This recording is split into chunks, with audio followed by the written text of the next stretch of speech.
Welcome to the podcast today. I have my good friend, Amy. She came highly recommended. So if you guys have seen the episode with Sabrina, you know we're in for an absolute treat. So I've got an amazing life coach for women. And I think pretty much everyone that watches this podcast, aside from maybe some haters, are pretty much all exclusively women. So talk to us a little bit about your journey into this space, because I was going back in the YouTube archives and you've been posting on relationships, mindset stuff for, dang, a long time. Not to date you, but you have been in this space for quite a bit of time, and I'm jelly. I'm like, why didn't I start this long ago? So Oh, tell us a little bit about dude. how you got into this whole space.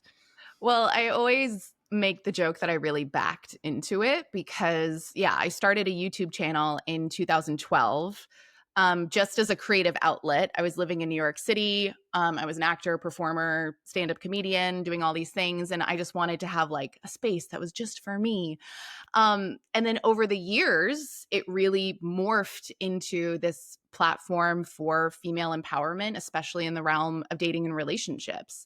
And it was one of those things where, I didn't realize until I was a few years into making videos that I was looking back at all the videos I'd made. And I was like, wow, I have a lot to say about dating and relationships and men and women and things like experiences I had had that had been really formative for me. I mean, a lot of it was more kind of humorous and observational, but yeah, over time, it became this coaching platform, and I kind of transitioned my whole life to sort of support building that platform and working with women all over the world. So I've been doing it now for over 10 years, which feels totally bonkers, but it's also really cool. I mean, I wouldn't be doing anything else.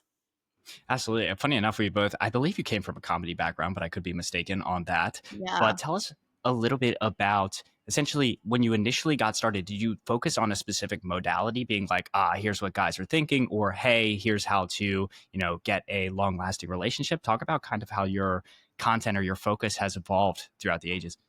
Yeah. I mean, I think in the early days, I just wanted people to feel less alone. Cuz I was really struggling and I was feeling really lost. Like I was like, I think I'm pretty smart. I think I'm cute. I think I have a lot to offer. Like I actually think I'm pretty good at being a girlfriend, Like I'm pretty good if I can get into a relationship. Like I think I have a lot to offer, and yet I kept striking out and I kept encountering the same types of problems over and over and over again. It's like you pick a different person, but it's like, oh my God, now I'm just in the same relationship, just with a different human in front of me. Um, and I'd done a lot of work on myself too, like I came from a very like self-help therapy oriented family, and I was really, I read like Codependent No More when I was 22, and that like blew my mind. So, you know, I was on my own path of learning and healing and discovering myself through relationships. And I wanted to make videos for women like me, um, who also felt like, hey, I'm a catch. What am I doing wrong? And the way that it ended up translating was really a lot of it being humorous, because I really believe humor actually is deeply healing. And if we can laugh at ourselves and not take it all so seriously, I think there's a lot of power in that. So, yeah, in the beginning, I just was like, God, if anyone else is feeling embarrassed, ashamed, if you judge yourself, if you're like, God, what's wrong with me? I want to be able to reach that person and let her know, like, you're not alone. And then over time, I think when I really started working with people and my coaching practice was really building momentum and taking off, I was learning a lot through my work with women and then running group programs and seeing like what are the common struggles that people really seem to be getting stuck in. And it was a lot of stuff, nothing that we haven't heard before, nothing groundbreaking. Although at the time it was a little more groundbreaking, but talking a lot about setting boundaries and not taking things personally, and being able to be okay with rejection and not dating just to like try and snag and bag a man, but actually, like having deeper intentions than just, oh my God, I just want to be with someone because I can't stand being alone. So a lot of that, I think over time, really developed more into this larger view of relationships, of really seeing them as a catalyst for growth and a real playground for personal healing and exploration. And really realizing like relationships provide so many opportunities for each of us to get to know ourselves that much more better, and to learn as we grow and go with another person. So um yeah, I'm really focused on wholeness and like unshaming everything, and people realizing like, look, if you struggle in love, like they don't teach us this stuff in schools, and most of us didn't have great models for it in our early lives. And there's so many conflicting messages these days. I think there's more of a conversation happening for women around like the messages that they receive about your value coming from, receiving male validation or male attention. But it's, there's all types of issues for men as well. So that's my long-winded answer for that. No, that was a great answer, and I definitely want to follow up on some of that stuff about like decentering men. But I wanted to touch on something you talked about earlier, where it's almost as if this is time is a flat circle, and the universe Mm. continues to present us the exact same partner with a different face to kind of resolve some of our challenges. Can you talk a little bit about that idea of like the world is a mirror and how you might have kind of encountered that in the past, like the same different face, same problems. Yeah. Oh, well, it's like it's so uncomfortable, and at the same time, ultimately, I think really liberating, because there was a point where I felt really victimized by that experience, because I was just like, oh my God, like I thought I was done with this. I thought I'd healed this. I thought I was over this. I thought I wasn't going to pick this type of person. And then lo and behold, it would be, yeah, like the same set of challenges, or having the same type of fight, or this feeling like, oh my gosh, the same needs are going unmet. And I was so frustrated and felt really helpless in it. And then the more I really considered and reflected on my role and responsibility in participating in that pattern, like how am I a match for this? Like what am I doing, or how am I selecting people, or how am I showing up so that this continues to be my experience? Um it was the most liberating, relieving thing in the world, because it was like, if I'm the common denominator, I don't have to just go like, oh my God, I must be so broken and bad. I get to go, oh, I'm the common denominator. Like, if I can change this, I can have a different experience. Like I can choose new people. I can cultivate new habits. I can relate in different ways. I can show up differently. And that's going to massively influence not only the experience I'm having in relationships, but I mean, in my lived experience, like I started attracting completely different types of people, like I remember it got to a point, like it's like tale as old as time, right? It was like I was living in the world of like, my God, just like I can't get a text back. Like, why is it taking him so long to text me back? Oh, he's like busy with work. Okay, but you always manage to like text your boss when he needs something, or like get back to the fantasy football league. Like, why am I being put in this category of like, oh, I'll text Amy back when I feel like it, even if it's 72 hours later? And that was this constant experience. And then I did a Am I allowed to swear on this? Do you swear? Or you Yeah, prefer? yeah, of course, of Oh, course. I was gonna say I did a fuck ton of inner work to really look at like what's going on here, that I keep attracting people and choosing people who can't communicate, who don't prioritize intimacy or connection, who aren't actually available for the level of relationship that I'm looking for. And it got to a point where I was like, I can't meet a guy anymore who won't text me back. Like I completely like that reality, I shifted realities and was suddenly like, oh, now I'm only connecting with men who are highly communicative, more than happy to reassure me anytime that I need it, available in a way that's like healthy but not clingy. And I have so many stories like that of like, oh, I was in this reality where this was the only experience I was having, and these were the only types of people I was attracting. I completely transformed myself, and I entered a new reality where I was suddenly attracting and aligning with different types of people. And they're doing more and more research on like, the nervous system component of that, and how each of us, how we're wired. Like, you're going to choose people based on a number of factors beyond just your conscious mind and what's going on subconsciously, what's going on on a deeper attachment level. But I don't know how to explain my lived experience except to say there's something magical and mystical and mysterious and weird about this particular phenomenon that you're bringing up, because I can't really explain it except for the fact that I've lived it. And I've now coached so many other women through the same experience where they're like, oh my God, I used to only meet unavailable men. And oh my God, now everybody wants to be my boyfriend and it's a little bit overwhelming. So there's something going on there, clearly. Yeah, I mean, people can go back to books like the Kabbalion or some of the ancient texts, and we see that oftentimes our external reality is a mirror of our internal reality. And people, when you say that, they say, "Oh, well, I'm not a narcissist. Why am I attracting narcissists?" Well, there's some internal wound typically that is presenting these people in your path. And I know it gets very uncomfortable when people start to think about it, but it's like the more you change your internal world, the more you stop attracting the partners that aren't fully aligned. So let's talk a little bit about how you actually reverse that paradigm, because I think that's the biggest thing a lot of my ladies struggle with is they're like, I'm just not attracted to the guys. Like, I don't feel the spark with the guys that are kind of maybe quote unquote better for me. Yeah. I mean, I hear this all the time. This is like one of my favorite things to coach people on, because typically what's going on when I hear this from a client and she's like, look, if a guy is really into me, like it gives me the ick. You know what I Yeah. mean? Like I'm not into that. Um there's varying degrees of this. Like everyone kind of lives on a spectrum, but again, like I coach and teach from my lived experience. I was 1,000% on the end of the spectrum where I was like, if I don't meet you and immediately feel this like electric jolt of attraction, I'm not interested.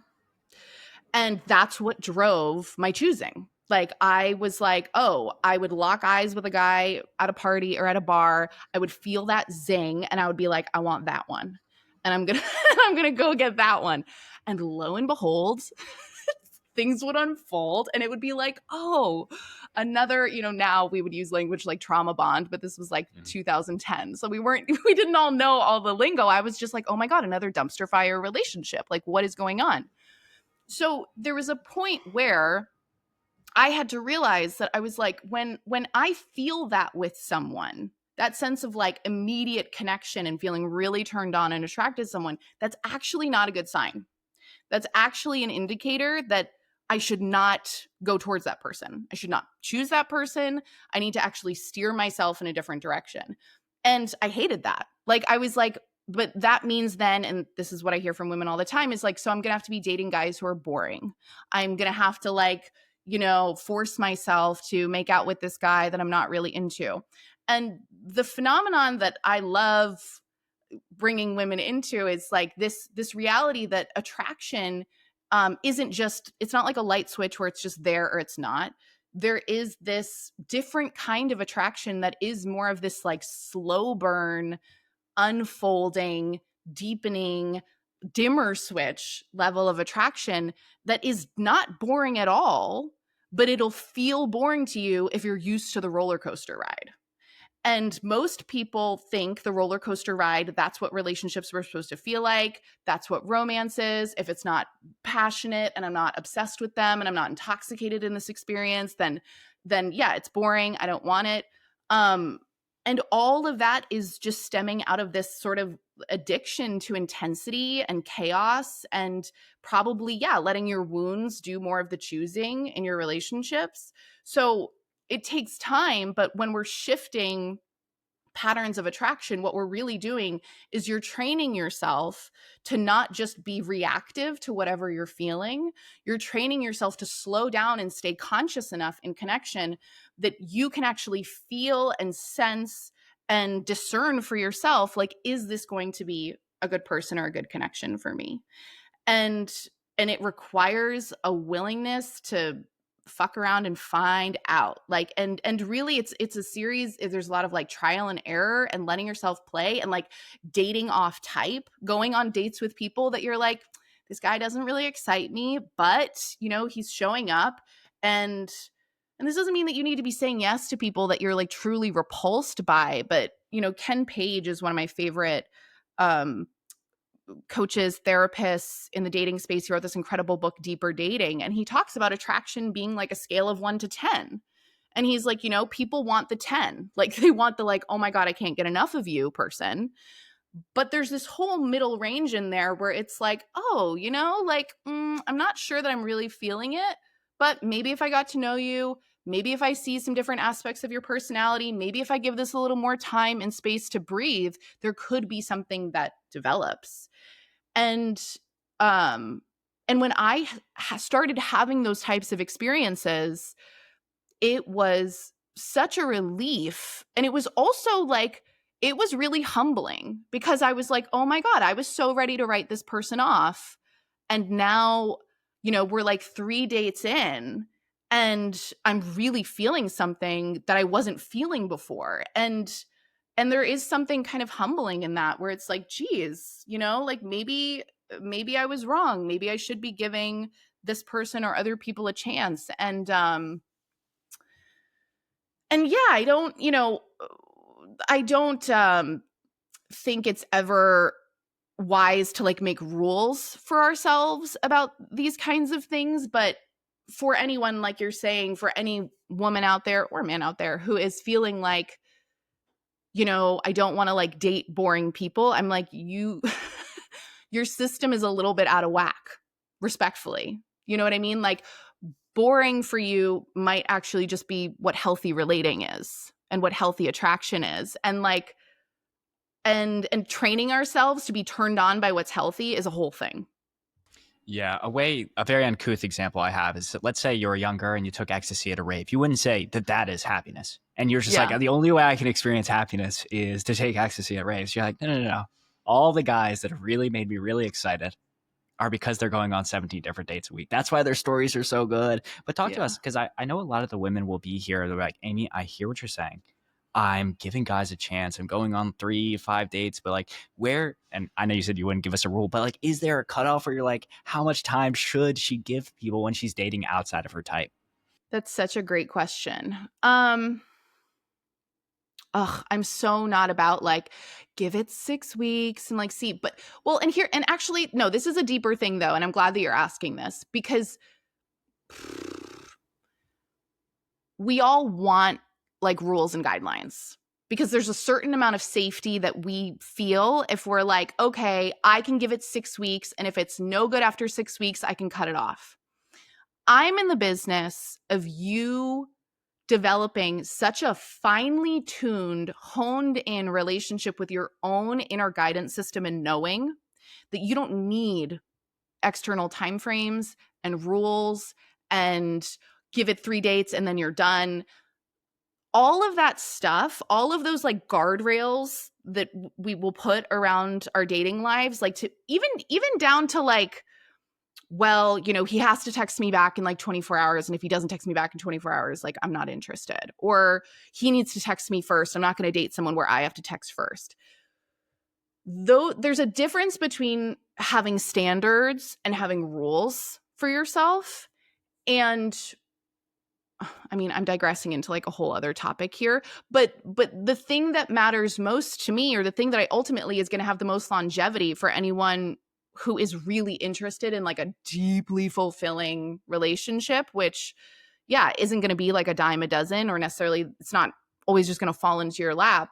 You have to learn how to be able to trust yourself and your own sense of like, I've given this a chance and I've really opened myself up to this person and it's not there. Or I've given this a chance and I've really opened myself up to this person and I'm not really feeling it, but my gosh, like there is something, like I know that I do want to explore this a little more. So it's kind of a non-answer, but it's like you have to be able to tune into yourself.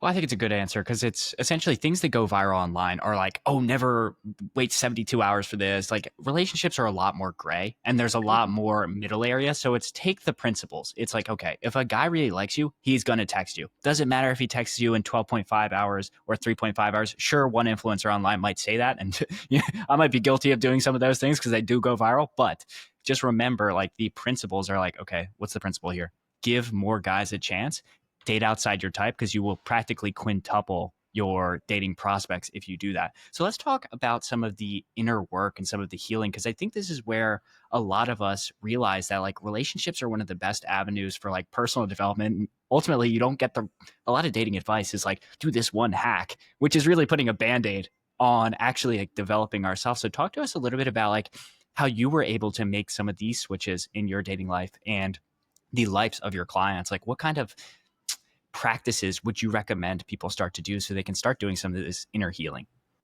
Totally. I mean, I think one of the greatest things we can do, and this is sort of like this is like really foundational, I mean, to any area of your life that you want to improve, but I think especially in relationships, it's pretty glaring. Um, you want to get really clear on what your patterns are. Like I think this is the most important place to start. And again, it's like this isn't one size fits all, formulaic. Every woman needs to blah blah blah. I think we're all tired of that stuff anyway. But you have to know really with a lot of self-honesty and intimacy what your tendencies are and increase the awareness that you have around those tendencies so that you can start making different choices and repatterning things in a way that's going to be more beneficial and advantageous for you. So some of the really common patterns that I see is this sort of unconscious instinct to want to outsource how we feel about ourselves or how we feel about our lives or, you know, how am I doing based on, you know, is he texting me back? Do I have a date lined up for this week? Does he want to be my boyfriend? There's a way that, again, women really learn to a lot of the times sort of view, and well, and you can tell me, I'm sure, I don't think it's exclusive to women. I think that men absolutely do this too. I mean, look at like the incel community, you know, where it's like there's these extreme examples, but it's like, if I'm receiving attention and validation from the opposite sex, then I feel good about myself and I feel valuable and I feel worthy and I feel desirable. And if I'm not getting that attention, then I really don't feel good. And I really love working with people on and shifting to more of a model of like insourcing and self-sourcing all of that so that if you're putting yourself out there, because it's vulnerable to be dating, it's vulnerable to sit across from someone and say, no, actually, I really want a long-term relationship. Like I'm really ready for my person. Um, when we're exposing our hearts in those ways and actually showing up authentically and, you know, dating the way that we would like to be dated, we can't be doing that and have this really wobbly, shaky foundation of self-worth and self-esteem. Like you have to know what your value is. Like you have to know what you're bringing to the table and not in some power dynamic-y kind of way, but in this way where it's like, no, I know who I am and I like who I am and I don't need you to choose me. Like I like you. It would be great if this is aligned and it's a fit for both of us. Like amazing. I would love that. But if you want something else, please like go find something else. I'm good. Um and having that really be rooted in this deep well of like self-love and self-care, which is not just, you know, affirmations or lip service. It's actually knowing what your needs are and knowing how to partner with yourself and take care of yourself on a day-to-day basis. And really, also like knowing sort of, you know, what we were talking about in terms of like having standards and knowing what your boundaries are, like what works for you and what doesn't work for you. And all of that, again, a lot of that is going to be, you're going to discover those things by looking at what hasn't worked for you in the past, you know? So if you know that you're someone, for example, if you really value communication, and I work with a lot of women who are really, really deep and really sensitive and really also growth focused. So they like talking about things. They like processing. They like, you know, like they want to like go and like have these really rich dating experiences, you're probably not going to be able to vibe with someone who's a little bit more surface level or a little bit more kind of like just status oriented or like superficial or image focused. And when we have that internal awareness and self-knowledge, then it's our job to uphold those things, right? And to hold ourselves to those standards first and foremost. Yeah, and a good practice. I'm a big fan of journaling. We stand journaling on the podcast is to just Yeah. look at your past relationships, even be like, what did I really like, and what did I not really like, and what was it about those situations that I didn't like? Like, what was triggering me? What are the stories I Mm. was telling myself about those particular triggers? Because like we all have these like internal monologues and these internal stories we tell ourselves.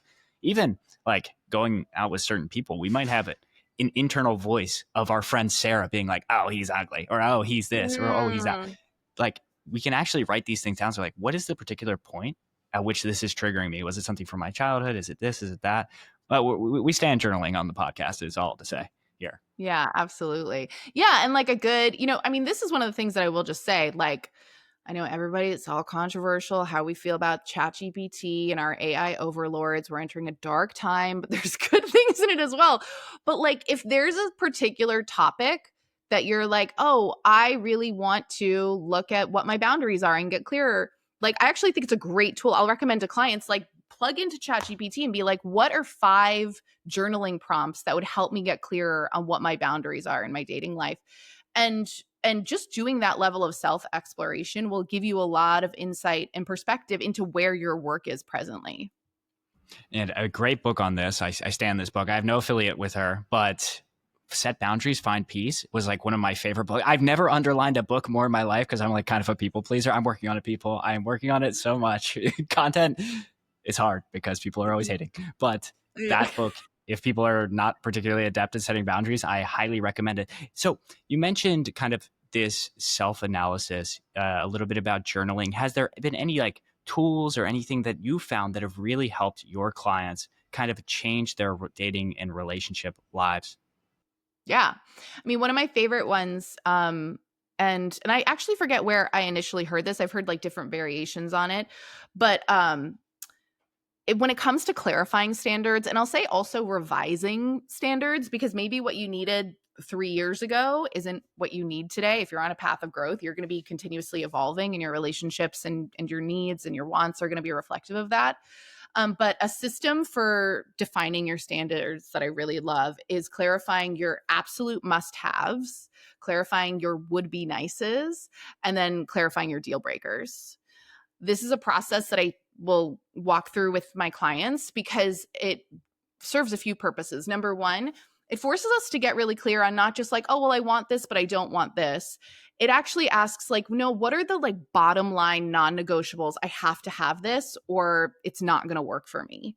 And then looking at some of the other things that it's like, oh, I would like to have that, but it's not totally essential. Like, would it be great if he was over 6 feet tall? Yes. Is that an absolute must have for most people? I'm at least the people that I work with who aren't necessarily as superficially driven. The answer is going to be no. Um, and then, yeah, like being willing to really look at like, what are my deal breakers? What are those red flags? What are those things that I have maybe said yes to in the past that I've had enough exposure and experience with at this point to know that it doesn't work for me? And then you carry that information with you into your dating life. And if like, for me, for example, I had experiences in early adulthood where I was having relationships with people that had substance abuse issues and like addiction problems. And it got to a point for me where I was just like, I'm not doing that. Like, I'm like, if that's a big part of your life, if that's how you, either have a good time or how you like numb out or cope with reality, more power to you. Like, you do you, but I can't have that in my life. I don't like what happens when I'm in a relationship with someone and there's a lot of substance use or substance abuse. So yeah, that system, I think, like, getting really clear and doing it as a journaling practice, there is something about actually writing it on paper. There's like a different level of accountability once we say like, okay, I'm not dating guys who, can't like financially provide for themselves, whatever it might be, whatever your thing might be that you're like, I have to stop saying yes to that. I need to be a little more firm and stern about what I'm not available for. Um, Writing it down, like making it real for yourself is so helpful. Yeah, I really like that. We kind of go with five compatibility pillars being emotional, physical, spiritual, intellectual, and financial. And usually the Mm. reason that marriages tend to devolve or relationships in general is usually the emotional and the financial ones. So I think most of our ladies will know like kind of how to suss out maybe generally some of those other characteristics. I think the emotional ones are really tricky because you sometimes don't see them later on Mm. in a relationship. Have there been patterns you've seen where you could say like, this partner might not be a good fit just based off what I'm seeing? Like I always am trying to give the ladies some guidance about being like, this is a little too nitpicky, but like, hey, this one's actually a major red flag. Hmm. Do you know what Well, I mean? yeah, I do. And one of the things that I'll encourage, um, which is like, it's like I almost want to say it's controversial, but I don't think it's controversial. When it comes to sussing out how emotionally available or emotionally mature, or I would even say just like relationally compatible you are with a person, pretty early on, you want to poke the bear a little bit. like you We're a want fan. to right? Like you want to give some feedback that's probably going to be a little edgy, a little uncomfortable to deliver.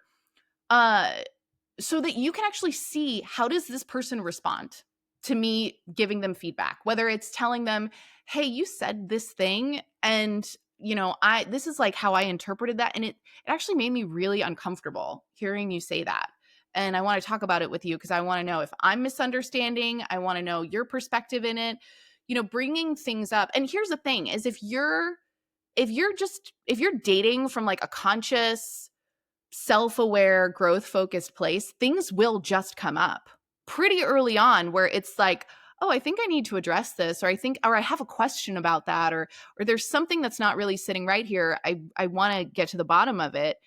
Unfortunately, what a lot of us tend to do, you you outed yourself, and I myself, like I have a history of being a people pleaser. So we might clock those things, but there's this part of us that just kind of goes, ooh, I don't want to rock the boat. I don't want to make them uncomfortable. I don't want to call them out. No, I'm sure he didn't mean it that way. I'm sure that's not what it was. At a certain point, we got to kind of graduate from that way of being with others and totally be willing to, not from a place of like attacking or wanting to make somebody wrong, but with a lot of curiosity, just sharing like, this made me uncomfortable, or this isn't sitting well with me. Can we talk about it? And you're going to learn so much so fast about like, does this person get defensive? Does this person suddenly, turn it around and make it so that it's like, oh, this is a me problem? Are they actually available for those conversations? Because you can't have a sustainable relationship with someone who isn't willing to receive feedback. Like it's just not going to happen.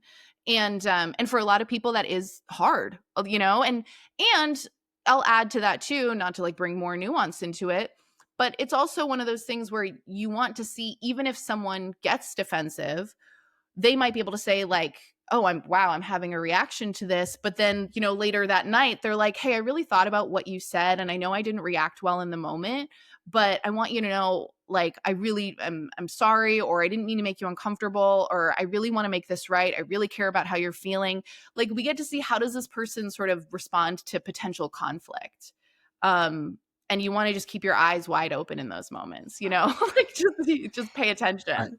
I mean, so many points to have on that is one, our boundaries teach people how they can treat us. And if we are constantly, I'm a people pleaser myself, and if I constantly let things slide and do not bring up the conversation, people just think that that's normal behavior. If you wait 6 months Totally. to bring that kind of stuff up, they'll be like, what changed? Well, you were always okay with this before. So definitely have the conversations sooner than later. Another thing is I'll see this often portrayed online, and a lot of people will just say, "Oh, just go silent. He'll figure it out." I'm like, no, please don't do that. Like, actually communicate your needs because it's like one of the most maladaptive patterns to a relationship is just to be like, yeah, just go silent. Yeah, well, and it's like it's the easier thing to do. You know what I mean? Like I think 100%. this is one of the things where everyone is so sick and tired of like ghosting culture and these patterns of just like withdrawal or avoidance or just ignoring issues. But it's like, if we're tired of that, if we don't want to be experiencing that with other people, then we have to show up differently in our own dating lives and say like, okay, well, I'm not going to be an example for that. Like I'm going to be here for transparent communication and really being willing to like lean in even when it's hard, or being vulnerable when I would rather withdraw. And you can always, the advice that I always give around that is like, if there's a topic that you don't want to bring up, or there's a conversation that you're scared to have, start by admitting that. Say, I'm scared to have this conversation with you. I have a history of people pleasing. Sometimes I withhold what I'm feeling because I don't want to bring up issues. It hasn't worked for me. I don't want to do that with you. I care about you and this enough to actually address things. So even though I'm afraid of bringing this up, I'm going to do it anyway. Like, that is the most uber transparent, vulnerable way to address issues. And it clues the other people into what your experience is. And that's, for intimacy to happen, we have to be willing to share the actual experience we're having. Yeah, there's a classic quote that I love. It's tough conversations, easy life, easy conversations, hard. So if you're constantly putting off the easy, or you're taking the easy way out, like you're just going to have a hard life because all these things boil up. And then the other thing is growth is in the work we're all avoiding. So I love those quotes. I know we're running close on time. So can you tell us where people can learn a bit more about your offerings, what you're doing these days, so they can keep in touch with you? Yeah, of course. So I'm most active on Instagram these days. So my handle is at Amy Young Co.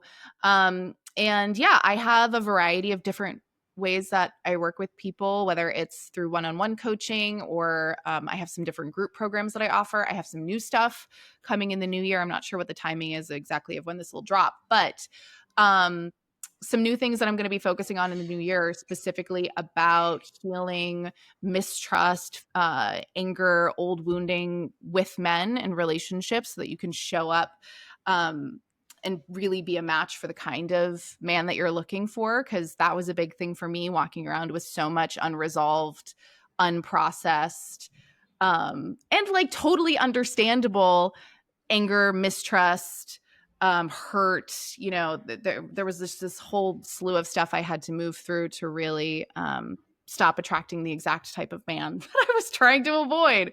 So if that sounds like you, definitely follow me on Instagram and keep up there. My website's amyyoungcoaching.com if people want to get on my email list. And yeah, I would love to connect with anybody who listens. So if you listen and something really resonates, please like DM me, let me know. Hey, I'm from Jax's podcast, and I'd love to just hear what landed for you from our conversation today. Absolutely. I'll put all the links in the description. I'm even excited for some of this stuff because I mean, we see so many things we get about 1,000 comments a day. So it's like we see so many people almost like giving up on relationships. And that to me is always the saddest. So I'm excited to dive into your work as well. So we'll leave it there. And thank you so much for coming on the podcast.